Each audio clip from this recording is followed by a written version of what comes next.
What up, everybody? This is your man Jeff. Welcome back to my channel, Food Delivery Guru. All right, guys, so before I get into the topic of this video, yesterday, October 9th, was my 1-year anniversary of me quitting my full-time gig after 12 years with Walgreens, y'all.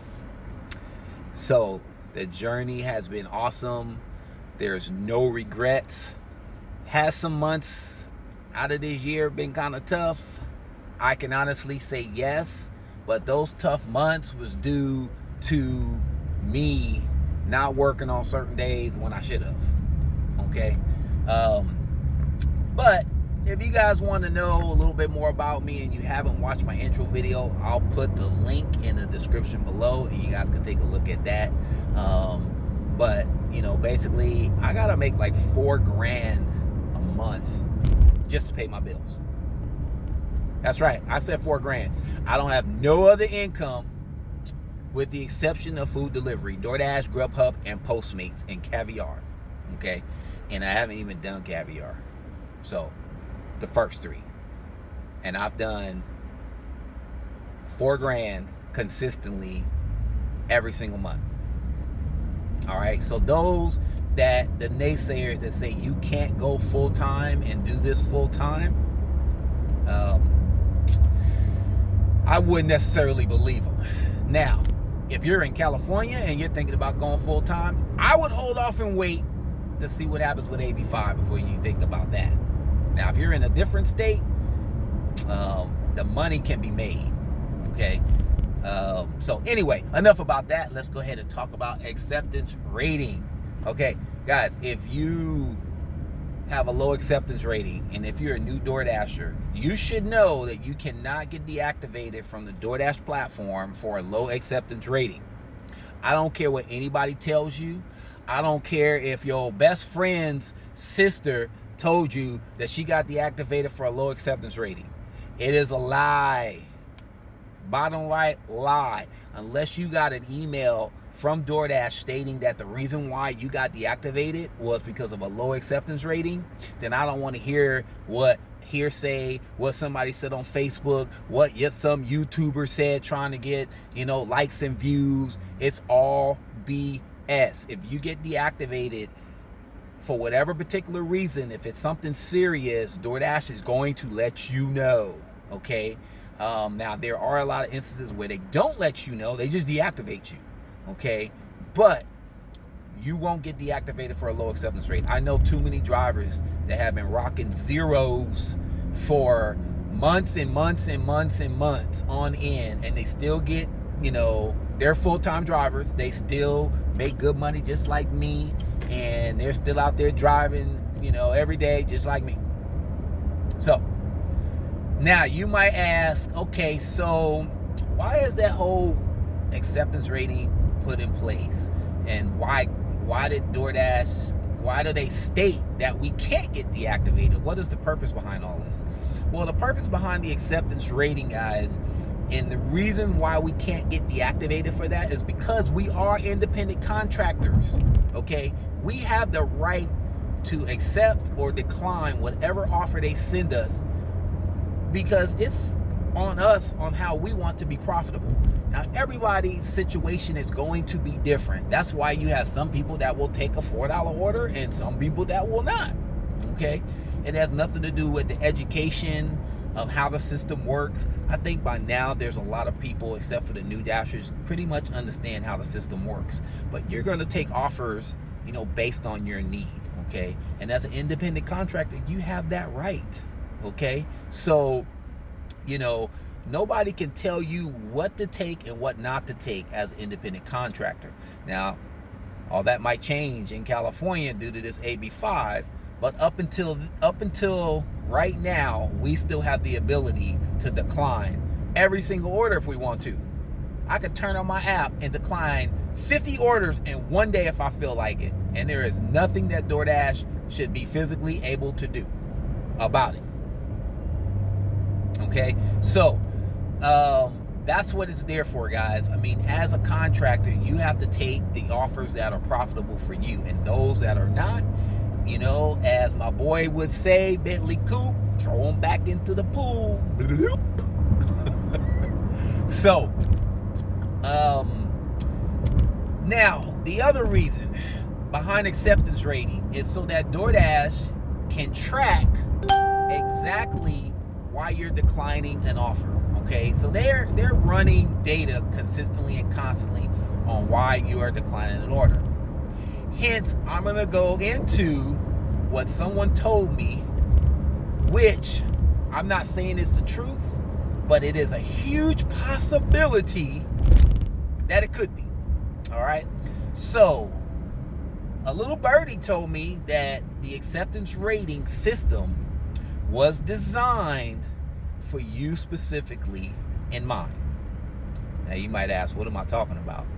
So the rating system, this person's exact words was, the rating system, if you set a limit or a threshold on what you're willing to accept or not accept, and you do it consistently and constantly and do not deviate from it at all, eventually the system will know not to send you those specific orders that you don't want to do. Okay, here's a good example. Let's look at the one reason for declining an order, and let's just say I don't want to go to that restaurant. Maybe it's a restaurant that you can't stand, like me, like Benihana's. I don't ever go to Benihana's. I can't stand them. They're way too slow, and the hostess and receptionist up in the front are all rude. So I don't go there. Okay, not for DoorDash anyway. I'll go there for Grubhub when I'm getting a $30 tip. But other than that, I don't go there with DoorDash. I'm always declining that order. So imagine, so that if you decline that order, let's say 100 times or 50 times, whatever the system takes, in order for it to recognize that you do not want to go to that restaurant. Okay, imagine if the system stops sending you to that restaurant. I mean, with all the programming and all the AI that is out there, it could be done easily. Now, is DoorDash actually doing that? I don't know. I even asked this person, like, okay, so there's Dashers out there that have 5, 6, 7,000 orders that they've done. Why are they still getting? And this is the person's exact reasoning. And for somebody like me that doesn't know, it sounds feasible and logical.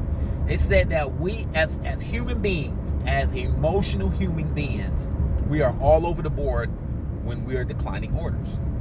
Okay, a good example is, one day I might accept an order for $6 going 6 miles because it's midday, it's slow, okay, and the traffic is there's no traffic, and I'm gonna take that order.